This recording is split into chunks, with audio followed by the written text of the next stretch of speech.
Buenas tardes, compañeros y compañeras del Poder Judicial. Mi nombre es Hernán José Cepeda. Soy analista de sistemas de la Escuela Judicial. También soy el administrador de la educación y la plataforma virtual de la Escuela Judicial, en la cual ustedes están en este momento aprendiendo y trabajando con este curso de la parte especial del nuevo Código Penal, que entrará en vigencia pronto.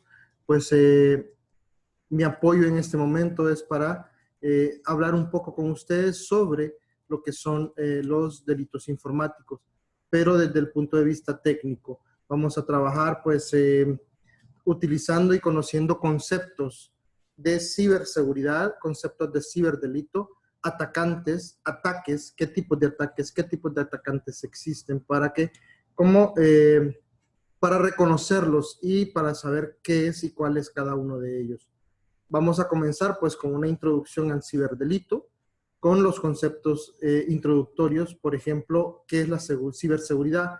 Pero antes de hablar de seguridad informática o de ciberseguridad, vamos a hablar un poco de otros conceptos, otras palabras que de repente nos podemos encontrar en el camino, como el de ciberespacio.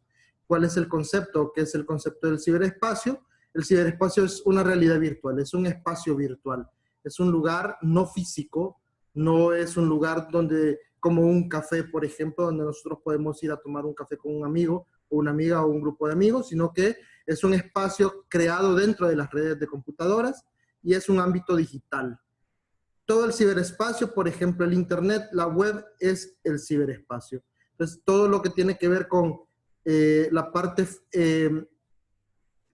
de la computación, donde nosotros nos desenvolvemos, es parte del ciberespacio, donde nos conectamos, donde estamos trabajando. Por ejemplo, el espacio de la plataforma virtual es parte del ciberespacio, el internet donde nos conectamos es parte del ciberespacio, la web donde navegamos es parte del ciberespacio. Entonces, esto nos ayuda a entender qué es o cuáles son nuestros alcances dentro de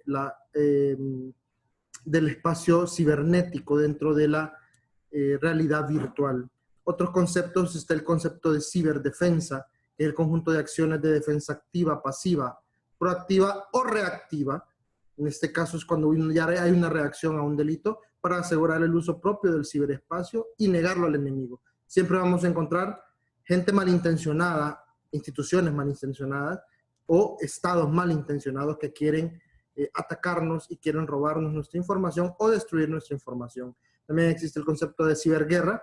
Ya sabemos que el concepto de guerra es un concepto donde un estado o un grupo de personas atacan a otras de forma física para poder hacerles daño. Pero en el ciberespacio es diferente. Es un conflicto en el ciberespacio donde no necesariamente una persona va a tomar un arma y va a matar a otra, por ejemplo, pero sí se puede dar el caso de la destrucción de información de los países, entre países.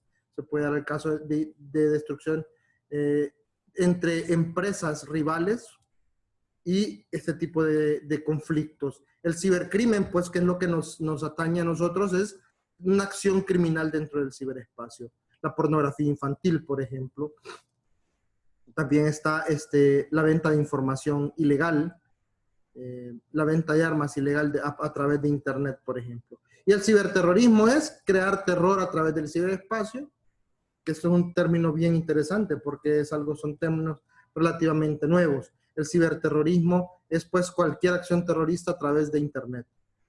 Un ataque terrorista a través de internet, por ejemplo, como los que hace Anonymous, en los que puede dejar una ciudad entera sin conexiones y robarse la información. Esos son conceptos sobre ciberseguridad. En la plataforma estará también subida esta presentación para que ustedes la puedan analizar, la puedan leer, la puedan compartir, descargar y puedan utilizarla. ¿Qué es la ciberseguridad entonces? Fíjense bien, comprendamos un poco el concepto de ciberseguridad y de ciberconflicto, por ejemplo.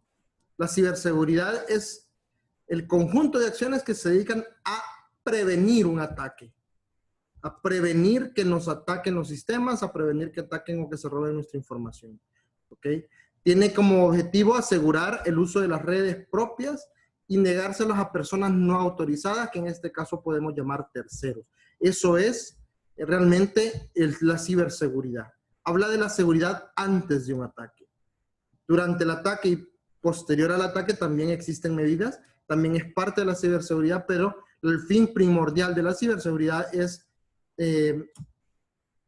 evitar un ataque. Fíjense bien, hay mitos sobre la red. ¿Qué es la red del Internet?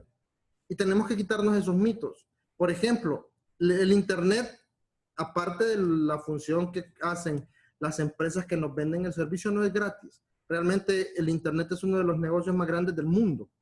La libertad dentro de Internet no existe. Por ejemplo, cuando usted sube una foto a Facebook, y esto es importante que lo conozcamos y que lo sepamos, si usted sube una foto a Facebook, la foto ya no es suya, la foto es pública, la foto es de Facebook. Por más seguridad que nosotros podamos tener en nuestras redes sociales, eso ya no es de nosotros, es de la red social a la que estamos asociados, es de Facebook. Entonces no es nuestra, entonces no existe una libertad propia, no existe tampoco una privacidad real y no existe una protección perfecta.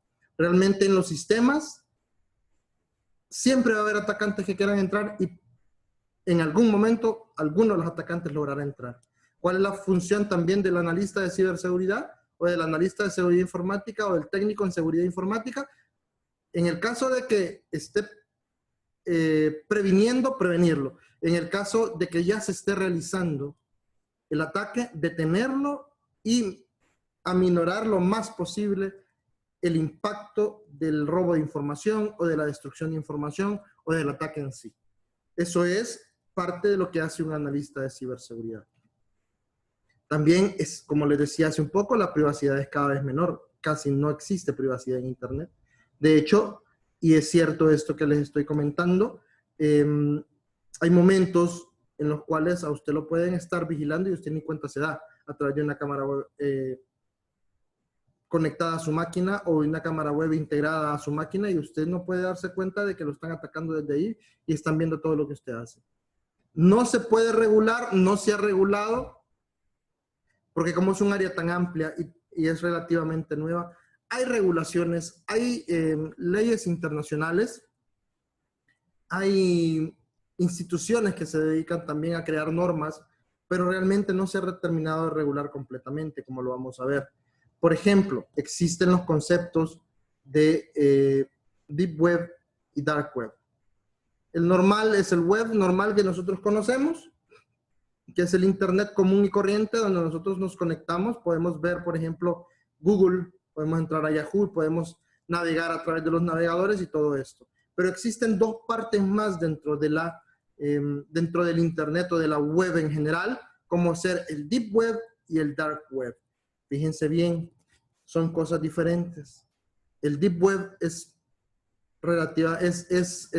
una parte del Internet donde se centra en la parte de investigación, en la parte de clasificación de documentación, de información, incluso de información clasificada. El Deep Web es legal, solo que no aparece como una simple búsqueda en Google, sino que uno tiene que aprender a poner una dirección para poder crear o para poder entrar a un sitio del Deep Web. Esto incluye hospitales, centros de investigación médica, universidades, centros educativos especializados, etcétera, etcétera, etcétera.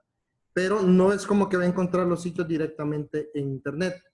Y luego está la parte oscura, por eso se llama Dark Web. La Dark Web es la parte ilegal del Internet, es donde encontramos cualquier cosa de forma ilegal que existe.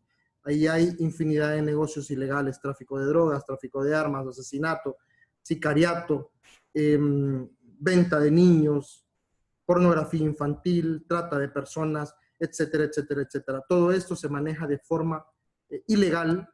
Es muy difícil también entrar y también es muy difícil rastrear estos sitios de Dark Web, pero no son imposibles. Pero hay que tener mucha experiencia para poder crear o para poder ingresar y crear un acceso al Dark Web, porque se lo tienen que dar las personas que están manejando estos sitios. Fíjense bien, para entender los conceptos estos podemos imaginarnos un iceberg, por ejemplo. Ya vamos a ver una imagen sobre el del iceberg, donde lo que se ve afuera del iceberg, si se acuerdan ustedes, por ejemplo, de la película de Titanic, en la película de Titanic, él choca con un iceberg, pero lo único que se ve afuera del iceberg es el 10% del tamaño real del iceberg. El 90% está bajo el agua. Igual con la web sucede lo mismo. Hay infinidad de sitios, hay más de 1.000 millones de sitios en Internet, tanto legales como ilegales, ahí estamos hablando en general. El 10% que vemos es lo que conocemos como surface web o web de la superficie, que es lo que nosotros vemos normalmente. O sea, cuando usted hace una búsqueda para una tarea de su hijo, de una tarea de la maestría o lo que sea en Internet, eso es el surface web, ¿ok? Que es lo que vemos a través de los navegadores comunes que conocemos como Google, Bing, Yahoo. Todos podemos acceder a estas zonas, a estas conexiones de Internet. Los dominios más comunes son .com, .net, .org. Estos son dominios de Internet. Estos son los sitios a los que nos conectamos. Y esa extensión, ese .com, por ejemplo, .net, .org, son los que nos indican qué tipo de sitio es. Por ejemplo, el .com, no sabemos, com viene de comercial, que son sitios que por lo menos tienen una venta o un intercambio de servicios, o venden productos y tal. .org es un sitio de una organización sin fines de lucro, una ONG, son .org que lo que hacen es compartir y trabajan a través de donación y a través de también la parte de, podemos decirlo, la parte de intercambio de información con otras ONGs y trabajan de esta forma. La Deep Web es todo lo que, que no está indexado, perdón. Indexar quiere decir unido a los buscadores habituales. Hay sitios que si usted les pone en el Google, por ejemplo, Chrome, no le van a aparecer, pero si usted conoce la dirección va a poder entrar a ellos. ¿Ok? Hay varios contenidos desde publicaciones académicas, bases de datos y otra información.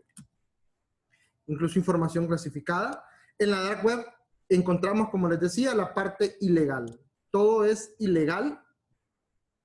Mercados negros, donde se vende de todo tipo de cosas ilegales, drogas, armas, mensajes, foros de organizaciones terroristas, hackers, ya vamos a ver los conceptos de los hackers, comprar documentación falsa, pornografía y mucho de pornografía infantil. Fíjense bien, algunos datos curiosos de esta dark web. El 96% del Internet no está disponible a través de los buscadores. O sea que solo nosotros lo que encontramos a través de Google, de Yahoo, de Bing, que es uno de los navegadores o los buscadores de Microsoft, es el 4%. O sea, es nada lo que nosotros buscamos. Un dato curioso, y esto me sorprendió a mí también, contratar un sicario solo podría costarnos $20,000 a los que lo pueden tener en los mercados negros y que se lo haga y que le haga un trabajo de sicariato en cualquier lugar del mundo. Hay hasta 50,000 grupos extremistas o terroristas en la dark web y esto va subiendo, va creciendo día a día o mes a mes.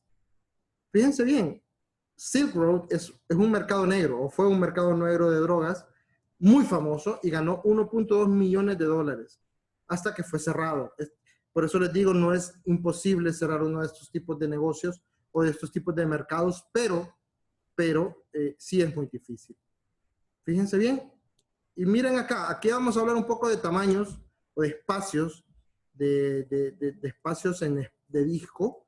Por ejemplo, el terabyte, que es esa sigla que aparece como TB ahí, dice 700 terabytes. Ese es un espacio bastante grande de espacio para poder almacenar información. Y las 60 webs más grandes de la dark web, o sea, de la web oscura, ocupan 750 terabytes. Yo tengo mis dispositivos de almacenamiento externo, son 2 discos duros externos de 1 tera cada uno. O sea, imagínense cuánto es esto, y esto es bastante información. Entonces, fíjense bien. Esto es más de todo lo que está en la Surface Web completamente. El Surface Web solo es el 4%, imagínense. Pónganse que de ese 96%, el otro 20% sea del Deep Web y el resto es el Dark Web. Entonces, es esto. Fíjense bien. Fíjense bien en esa imagen. Esa imagen dice Surface Web y es el poquito que está arriba. La nube, Wikipedia, Google, Bing, Yahoo. Un poco más abajo está el Deep Web, que es la información académica. los recursos del gobierno, y abajo, muy abajo, que es la parte más grande, está todo lo que es la parte oscura, la parte ilegal del Internet, donde se encuentran las organizaciones de hackers, la pornografía infantil, como lo hablábamos, o la pornografía ilegal, los sitios encriptados, y eso encriptar quiere decir oculto, encriptar quiere decir convertir para que no puedan descifrar mi información, cifrar mi información, eso me se refiere, y la información ilegal. Eso es el dark web. Fíjense bien, ¿cuáles son los retos de la ciberseguridad? Ofrece el mundo digital, no todo es malo, no lo podemos satanizar tampoco el Internet, porque no es necesario satanizarlo, ¿ok? Pero sí tenemos que entender cuáles son estos retos. El mundo digital ofrece grandes beneficios y oportunidades, pero también se subestima el riesgo para la información, sobre la información. Toda organización debe tener un sistema de seguridad de información muy grande. El Poder Judicial lo tiene. De hecho, el Poder Judicial ha evitado ataques y los sitios que se han bloqueado han sido varios. ¿Okay? Y también tenemos que saber cómo o qué es lo que hacer para contrarrestar cada día las amenazas o ciberamenazas que nacen, porque todos los días surge una ciberamenaza diferente. ¿Qué protege la ciberseguridad? La seguridad informática, o ciberseguridad también le podemos conocer como seguridad informática, protege desde nivel personal hasta nivel corporativo. A nivel personal, ¿qué protege? La identidad de las personas. Cuando usted ingresa su número de identidad en un formulario en Internet, ya está su información en la web. Datos personales y dispositivos informáticos. Me refiero a dispositivos informáticos no solo a la computadora, me refiero también a los teléfonos celulares, a las tabletas, relojes inteligentes, etcétera, etcétera, etcétera. Todo esto que nos conlleva, pues, porque ahora todos los dispositivos que nosotros conocemos y tenemos tienen una función de conexión y de conectividad a la web. Nosotros nos podemos conectar a cualquier lugar. Por ejemplo, existe lo que conocemos como Internet de las Cosas, que es un concepto relativamente nuevo también, mucho más nuevo que el de la ciberseguridad, que es donde los dispositivos comunes y corrientes se convierten en dispositivos inteligentes. Por ejemplo, existen, y aunque parezca mentira, refrigeradoras inteligentes que se conectan a la web, por ejemplo, en Estados Unidos. Eso no funciona o no ha funcionado mucho aquí en Honduras porque no tenemos ese tipo de nivel de compra y venta en línea. Pero, por ejemplo, Amazon tiene una parte de su negocio que es parte de comestibles, donde usted puede conectarse y Amazon le manda los productos a su casa. Cuando hablo de productos, estoy hablando de tomates, chiles, cebollas, o sea, lo que usted usa para comer y para cocinar. Cuando la refrigeradora automáticamente le hace la compra, usted solo programa y después le dice, cuando ya no tiene tomates, automáticamente la máquina se conecta, la refrigeradora se conecta a Amazon y hace la compra de tomates. Y a usted le llega nada más el alerta de que se compraron tomates y tal. Entonces, esto es el Internet de las cosas. Por eso, esas cosas tenemos que prevenirlas y tenemos que utilizarlas. Y tenemos que saber proteger nuestros dispositivos.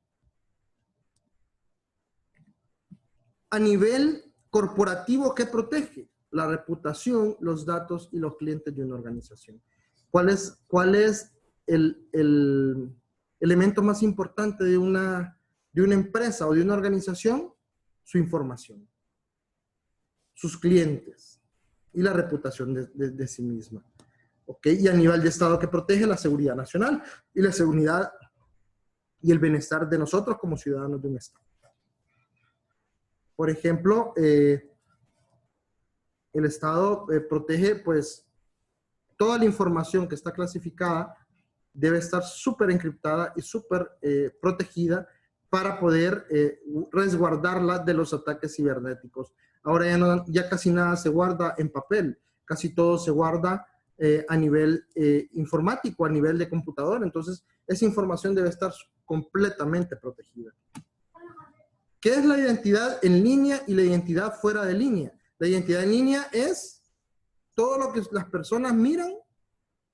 Primero vamos a definir mejor la identidad fuera de línea, que es toda la información o identidad que nosotros nos mostramos cuando nos presentamos con una persona. Como yo le hice ahorita, y se puede decir que es una identidad fuera de línea, porque me están viendo, es mi nombre, cómo me conocen mis amigos, mis compañeros de universidad, en mi casa, cómo interactúo yo a diario con mis compañeros de la oficina, que los veo todos los días. Lastimosamente en estos momentos no nos estamos viendo por el asunto de la pandemia, pero eso es la identidad fuera de línea.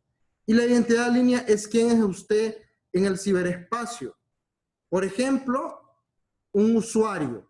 Normalmente el usuario no es su nombre completo. Por ejemplo, el usuario de su plataforma. El mío es HCPeda. ¿Ok?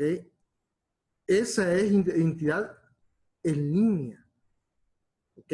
Esa identidad en línea, ese usuario en línea, la contraseña también es identidad en línea. Eso me puede llevar a toda mi información.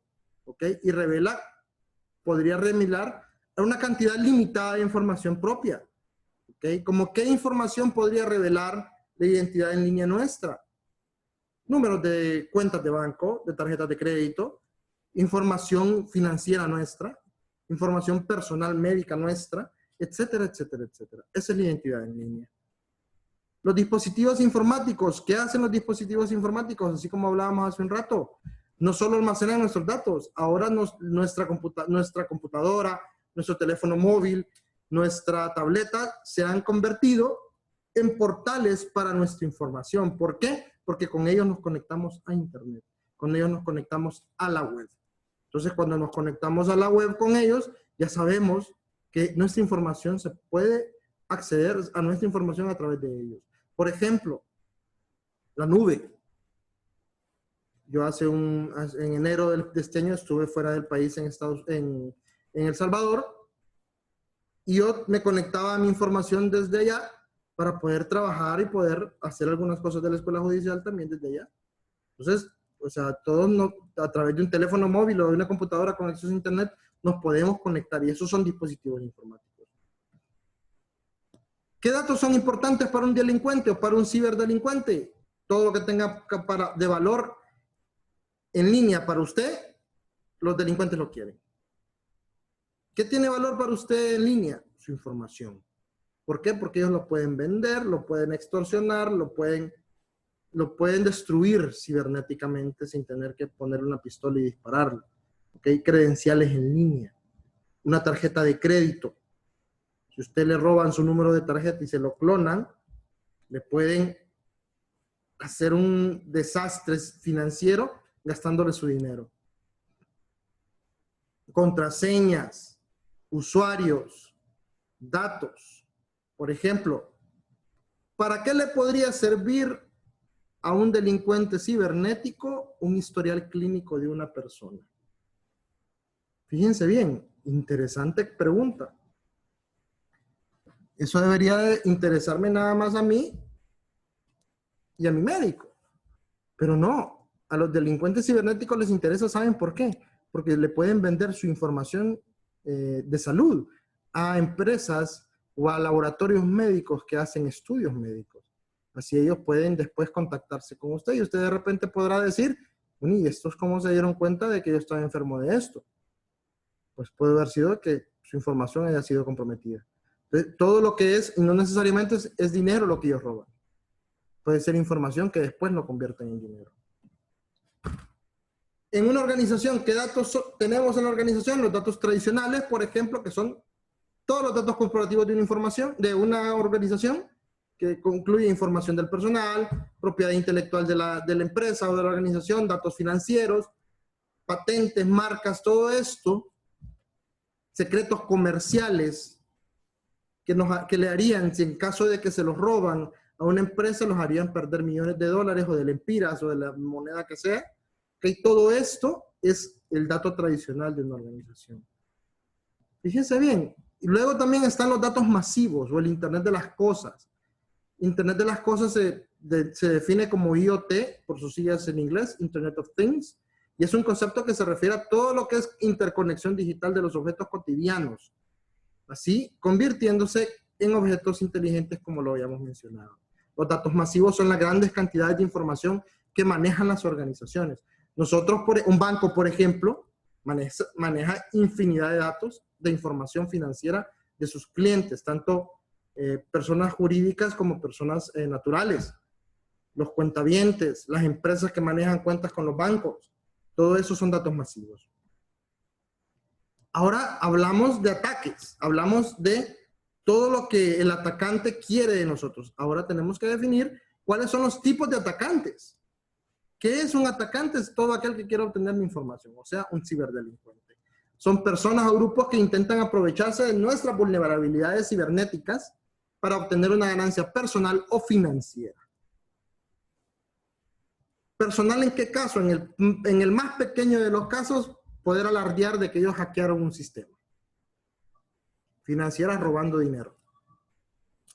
Ellos se interesan en todo, desde tarjetas de crédito, diseños de productos y todo lo que tiene valor en la web. Fíjense bien, o sea, usted puede tener un boceto de un arquitecto, puede tener un boceto de un edificio y lo tiene como boceto, no lo tiene todavía ni acabado, se lo roban por internet y después lo acaban y lo venden y eso no tiene patente. Aunque él alegue que él fue el diseñador, pero al final no lo había patentado y los atacantes se lo robaron vía web y listo, ya perdió él el valor que tenía originalmente. Empecemos con los tipos de atacantes. Primero tenemos los aficionados, o que se les conoce en el albur cibernético como script kiddies o aficionados, que generalmente son atacantes con muy poca habilidad, están comenzando, encuentran en internet códigos ya diseñados para poder hackear un sitio y se ponen a intentarlo hasta que lo logran. ¿Ok? Normalmente son personas que solo son curiosos, que no tienen mayor cosa que hacer y que solo entran para decir, yo logré entrar. Y normalmente entran a sitios con muy poca o ninguna seguridad informática. ¿Ok? Pueden causar daños, claro que sí, pero nunca lo hacen, o la mayoría de las veces no lo hacen con la mala intención de otro tipo de atacantes. ¿Ok? Luego tenemos los hackers, que son los atacantes que ingresan a las computadoras, a las redes para poder obtener un acceso. Pero esto ya tienen otras finalidades. Y aquí estos atacantes, lo que conocemos como hackers, los podemos ya también clasificar. Primero, los clasificamos por color. Sombrero blanco, sombrero gris y sombrero negro. Ya vamos a definir cada uno de ellos realmente, pero cada uno de ellos son personas muy inteligentes, personas que han estudiado mucho lo que es computación, lo que es programación y pueden lograr acceder a cualquier sitio que se proponga. Por eso les decía yo que no existe la seguridad informática completa o al 100%. Siempre van a encontrar una brecha por la cual pueden ellos ingresar y al mismo tiempo, pues al momento de ingresar por esto, ya ellos podrán saber entrar y hacer lo que tengan que hacer. El que se encarga de evitar estos ataques debe estar listo para poder detener un ataque y minimizar los riesgos de ataque, de robo de información o de destrucción de información.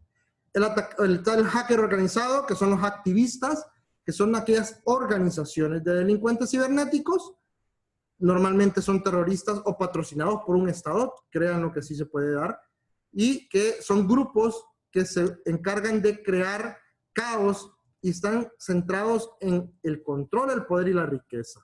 ¿Ok?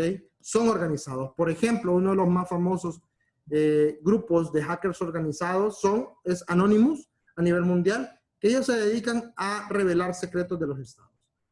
Que ellos hackean las bases de datos de los estados y sacan información confidencial para luego revelarla.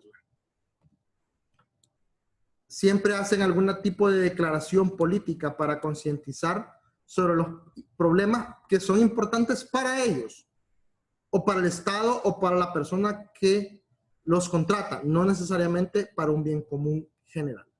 ¿Ok? Tengo ahora los hackers de sombrero blanco o white hat, que estos son hackers, sí son hackers, pero todas las habilidades que ellos manejan las utilizan para fines buenos, éticos y legales. Ustedes se pueden preguntar, pero ¿cómo es posible que un hacker pueda utilizar esto sus habilidades para fines éticos y legales. Bueno, el hacker, este tipo de hacker, que es el único hacker legal totalmente, es el que hace las pruebas de penetración de las redes y de los sistemas para poder usar esa información que lo obtiene para las empresas que los contratan y poder también descubrir las vulnerabilidades de la red y parcharlas. Y también, o sea, reducirlas. Se informan a los desarrolladores, dice, para que corrijan las amenazas. Ellos normalmente trabajan para una empresa, para la empresa ya sea en la que están contratados o para una empresa subcontratada para trabajar con la seguridad de las organizaciones, y ellos normalmente trabajan en base a premios, recompensas, ¿ok? Para poder seguir trabajando. Claro, tienen un sueldo fijo y normalmente son personas que sí son muy éticas y son muy legalistas. Ellos saben el bien y el mal y saben que en qué lado están, que normalmente están en el lado de la ley. Luego están los de sombrero gris, que están entre el hacker ético o el hacker blanco y el hacker no ético o hacker ilegal, que cometen los delitos, pero a veces no son para beneficios personales o no para causar daño, pero por ejemplo, un hacker sombrero gris puede venir a una organización, entrar y decirle al gerente de la organización o al gerente de sistemas, mire, logré entrar a su organización, aquí está la información con la que yo logré entrar, aquí está la información, pero págueme o denme una recompensa por haberle devuelto su información. Entonces eso ya no es del todo legal, ya está en la mera línea y está divulga, pero pone en peligro las redes también.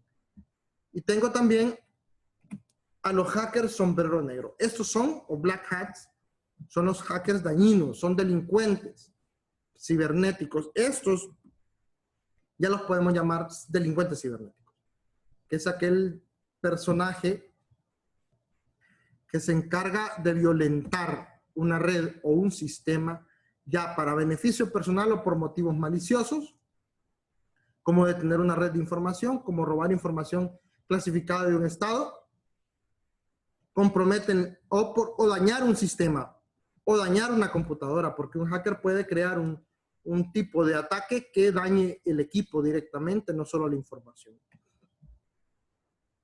Esos son los más famosos, los más conocidos de los hackers. De hecho, casi todos ellos están englobados en el mismo concepto del hacker.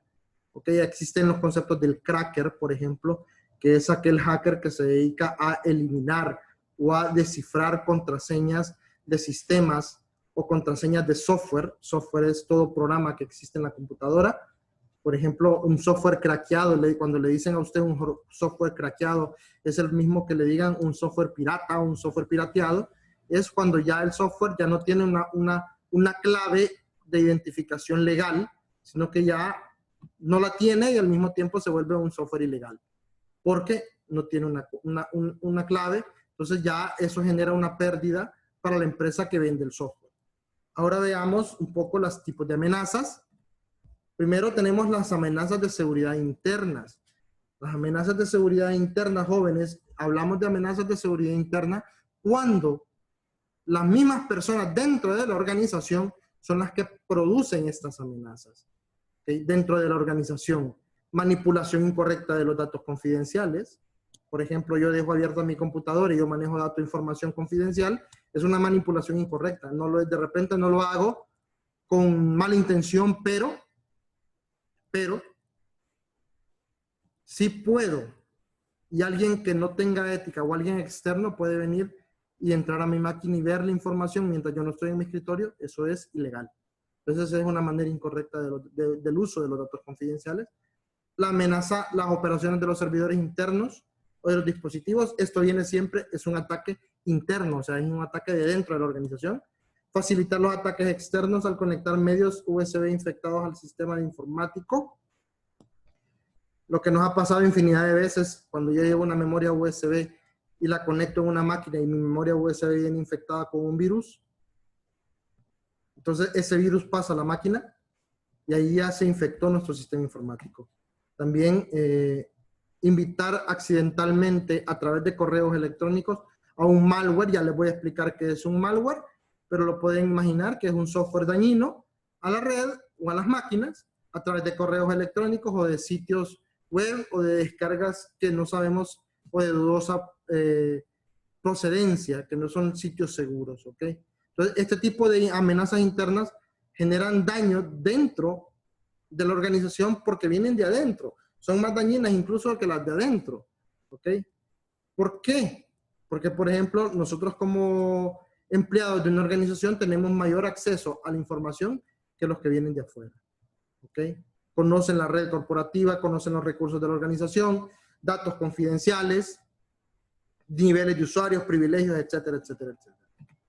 Las amenazas de seguridad externa son los atacantes que vienen ya afuera, lo que ya pudimos ver nosotros, los hackers, los activistas, son todos los que vienen y atacan las vulnerabilidades de nuestra red, nuestros dispositivos informáticos, o utilizan lo que conocemos como ingeniería social para obtener acceso.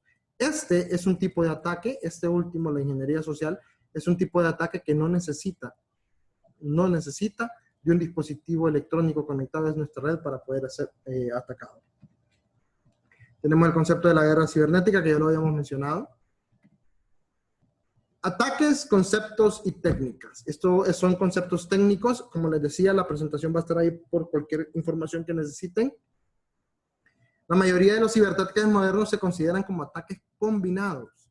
¿A qué me refiero con ataques combinados? Que no es un solo ataque, sino que son varios tipos de ataques juntos para poder entrar a un sistema y poder atacarlo. Miren lo que dice acá, cuando un ataque no puede evitarse, es el trabajo del profesional de ciberseguridad reducir el impacto de dicho ataque. Claro, como les decía, no son 100% infalibles los sistemas de seguridad, pero si en el momento que no se pudo evitar el ataque, el profesional o analista de ciberseguridad tiene que reducir en el momento el impacto de dicho ataque. Los analistas de ciberseguridad son empleados 24/7 y 365. O sea, 24 horas del día, 7 días a la semana, 365 días del año. Porque en cualquier momento se puede dar un ataque a la información de una organización. Uno de los ataques más conocidos son las búsquedas de vulnerabilidades de seguridad.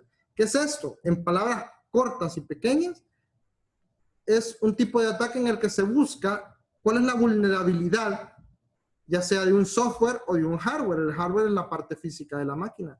Un puerto abierto, por ejemplo, una USB conectada por la cual yo me pueda volver a conectar, un puerto de internet abierto, por ahí se pueden conectar y pueden obtener la información y pueden ver cómo explotar la vulnerabilidad. Eso es un ataque, una búsqueda de vulnerabilidades. ¿Cuáles son las vulnerabilidades de software? Entran a un sistema o entran a nuestros sistemas. El sistema operativo es el que nosotros utilizamos para comunicarnos con la computadora. Es, por ejemplo, Windows. Y entonces entran a través de como dice ahí la palabra de la imagen, bug, o un bicho. Es como un virus que se ingresa al sistema y a través de él puede buscar una vulnerabilidad y entrar a nuestros sistemas. Las empresas y los esfuerzos los esfuerzos de las empresas para poder cambiar o para poder evitar este tipo de cosas es creando parches o corrigiendo las vulnerabilidades para que eviten ser hackeados o ser vulnerados. Pero todos los días surgen diferentes y nuevas formas de vulnerabilidad. Fíjense bien, el hardware es cuando se presenta a través de defectos del diseño del equipo. No estoy hablando del programa, del equipo cibernético. O, simple y sencillamente, usted entra a una red, abre un puerto donde está conectado el cable de red o el dispositivo de red inalámbrica de su computadora. Si nosotros cuando cerramos o cuando nos paramos queda abierto, por ahí se pueden meter los atacantes y robarnos la información. El concepto del malware. Malware es un software malicioso. ¿Okay? Es cualquier código o software que se utiliza para robar datos, evitar controles de acceso. O sea, es malware que me evitan, yo pueda tener acceso a mi información, ocasionan daños o pueden comprometer un sistema. Aquí tenemos varios tipos de malware. el gusano, un adware, spyware, troyanos, virus, rootkits, todos esos son tipos de malware. ¿Ok? Ahí dice otros también, por ejemplo, dentro de los otros podemos reconocer el scareware, por ejemplo, que ya lo vamos a definir un poco. Y estos son software malos, en otras palabras. Son sistemas o son instrucciones malas para dañarnos la información, para robarnos la información. Por ejemplo, ¿qué tipo de malware? El spyware es uno de ellos, es uno de los primeros. Está diseñado para rastrear y espiarnos a nosotros como usuarios. Con un spyware nos pueden espiar a través de la cámara web. Nos pueden espiar a través de nuestra información. Rastreando nuestras actividades, recopilando las pulsaciones de las teclas y capturando nuestros datos. Fíjense bien, el spyware normalmente usted lo puede encontrar en algunos software que son legítimos, porque viene como un virus o como un caballo de Troya. ¿Qué sucedió en el caballo de Troya? Los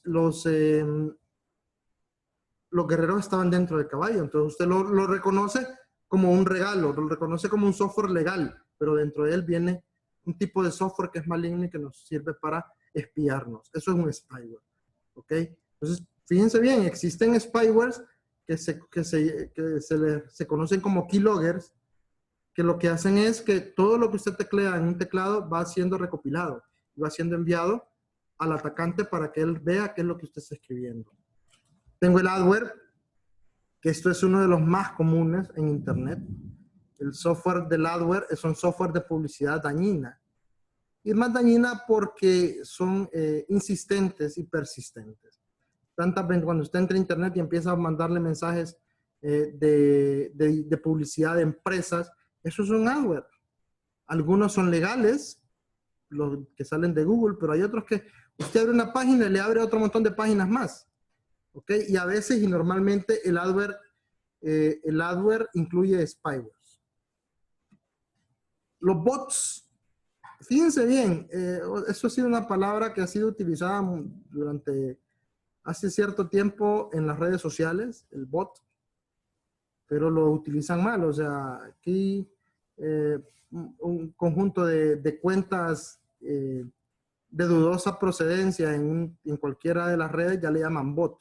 Pero el bot viene de robot. Es un malware diseñado para que normalmente, estando en línea, realicen acciones automáticamente. Fíjense bien, lo que hace un bot es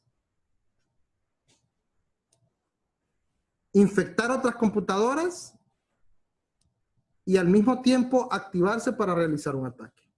Esas bots al final se convierten como computadoras zombies que van a hacer lo que les diga el creador del bot. Luego tengo un ransomware. El ransomware es aquel malware que sirve para mantener captivo un sistema. O sea, me capturan mi información, la encriptan. Encriptar quiere decir cifrar, o quiere decir codificar, y me exigen a mí dinero para poder o no destruir la información o no divulgar la información. El scareware es aquel malware que lo que hace es persuadirnos a nosotros como usuarios de realizar alguna acción. Por ejemplo, comprar un antivirus ante una función de temor de que su máquina esté infectada. Normalmente a veces aparece, tiene tantos virus en su máquina, dele clic aquí y ahí usted está incluyendo o ahí está agregando más bien un software dañino a su máquina y después le dice o le pide que compre un antivirus para poder, y es mentira, su máquina de repente no tiene nada. El rootkit, y este es uno de los más complejos, estos tipos de malware, porque están diseñados para modificar o cambiar el sistema operativo a través de una puerta trasera y me sirve para poder ingresar a la máquina y hacer cambios en ella. El virus, que es uno de los más conocidos, son códigos malintencionados que sirven para robar información, para dañar la información, para mantener dañado una computadora, la pueden poner lenta o destruir información. Estos vienen a través de una imagen, borran datos, etcétera, etcétera, etcétera. Fíjense bien, aquí hay una diapositiva así como que muy general de los ciertos tipos de virus. ¿Ok? El troyano, el gusano, las bombas de tiempo, los virus de arranque. Y el troyano, porque ya lo decía, es como un caballo de Troya que se ejecuta cuando usted instala un programa y adentro de él viene el malware, el gusano. Son códigos maliciosos que se replican dentro de la máquina. No necesitan una ejecución de un programa, sino que ellos se ejecutan por sí mismos. Y estos son, pues, el hombre en medio. Es cuando usted quiere conectarse a un servidor web, por ejemplo, pero hay un atacante que intercepta su conexión y luego al final hace que se conecte él también y pueda robarle la información a usted. El hombre que en el móvil, que es la misma cosa que el hombre en el medio, pero utilizando un control o un teléfono celular. Y aquí hay algunos síntomas, y con esto vamos a ir concluyendo esta parte técnica. Independientemente del tipo de malware, miren, el aumento del uso de la CPU, que es el procesador de la máquina. Una disminución de la velocidad de la computadora se pega, se pone lenta la navegación de internet, no me puedo conectar, se modifican los archivos, se borran los datos. Todo eso son síntomas de que hay algo malo en la máquina. ¿Qué hay que hacer? Pues pedirle a un técnico que nos revise el equipo y que nos ponga un buen antivirus. ¿Ok? Fíjense bien, dentro de la presentación vamos a encontrar de repente otras diapositivas, como los tipos de ataques, que el que les explicaba, que es la ingeniería social, que es un ataque de acceso, pero no a través de equipos, sino a través de las personas. Manipulamos a las personas con la ingeniería social. Manipulamos a las personas para que hagan algo a favor de nosotros y normalmente algo ilegal. El pretexto, el seguimiento, el algo por algo. O sea, se ponen, por ejemplo, el pretexto es, porque sos mi mejor amigo, me vas a dar la información. O cuando un atacante insiste con una persona para que brinde una información, o me pide algo y yo le doy algo a cambio. ¿Ok? Y algunos otros ataques como la decodificación de contraseñas de Wi-Fi, que es para poder detectar cuáles son las contraseñas que tienen las redes. ¿Ok? Y esto puede ser a través de ingeniería social, o un ataque de fuerza bruta, que empiezan a atacar a través de software que se dedica a descifrar claves hasta que encuentra la clave. ¿Ok? Monitoreos de los accesos de red. La suplantación de identidad, que esto viene dentro del código. Es uno de los artículos dentro del código. Y es cuando una persona maliciosa envía un correo fraudulento disfrazado de una fuente legítima o confiable. Como que si yo fuera, por ejemplo, el banco manda una notificación y de repente no es del banco, sino que es de alguien que le quiere robar la información. Se aprovechan de las vulnerabilidades, el ataque de DOS, donde deniega el servicio del ataque a la red. No puedo conectarme a la red, pero sí él está conectado a través de mi máquina. Miren, hay mucha información. El doble ataque o el distribuido, cuando es varias máquinas atacan o un atacante a través de una red de bots o a través de una red de zombies, computadoras zombies, atacan a un servidor web. Ok. El ataque combinado, que es una combinación de todos los ataques anteriores. Y podemos hablar de la reducción de impacto antes de terminar, que es evitar o reducir el impacto de un ataque cibernético en una organización o en los sistemas de una organización. Ahí hay algunas opciones que debe adoptar identificación. Muchos expertos, por ejemplo, comunicar primero el problema a los superiores, proporcionar detalles del problema y comprender qué fue lo que causó y facilitó la violación de seguridad. Pero también aquí nosotros podemos hablar de que una de las formas también de mantener la credibilidad de una organización es, si somos organizaciones con fines de lucro o organizaciones comerciales, por ejemplo, decirle a los clientes, hubo un ataque, pero se restableció de esta forma para que no se sientan vulnerados ellos. Por mi parte, esto es todo. Vamos a seguir más con la parte legal de los delitos informáticos. Estoy a sus órdenes. Mi nombre es Hernán José Cepeda. Creo que todos tienen mi número de teléfono y mi correo electrónico a través de la plataforma. Pues si cualquier consulta, estoy a sus órdenes. La presentación queda también en la plataforma para que ustedes la puedan descargar y la puedan estudiar. Buenas noches.